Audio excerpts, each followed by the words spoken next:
আমরা এই কাজ করতেছি। আজকে দুধ এবং মাংস কাদের দ্বারা তৈরি হইতেছে, আমাদের দ্বারা তৈরি হইতেছে। আজকে সেখান থেকে আমরা বঞ্চিত। আমাদেরকে প্রথমে 500 টাকা ভাতা দেওয়া হতো।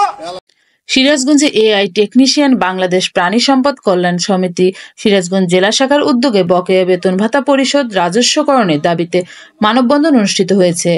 রোববার সকাল 11টার দিকে জেলা প্রাণী সম্পদ কার্যালয়ে চত্বরে জেলা শাখার সভাপতি আশরাফুল ইসলামের সভাপতিত্বে এই মানববন্ধন অনুষ্ঠিত হয়। এই মানববন্ধনে জেলা শাখার সাধারণ সম্পাদক জামাল হোসেন, কেশিয়ার মফিকুল ইসলাম মানিক, সাংগঠনিক সম্পাদক শফিকুল ইসলাম সহ সংগঠনের সদস্যবৃন্দ উপস্থিত ছিলেন।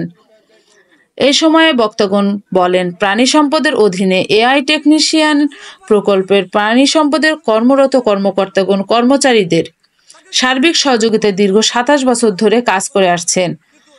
মাংস, দুধ উৎপাদন, গবাদি পশুর প্রজনন বৃদ্ধি করার নিরলস কাজ করছে, যার কারণে উৎপাদন ক্ষমতা কয়েক গুণ বৃদ্ধি পেয়েছে বলে মানববন্ধনে জানান তারা।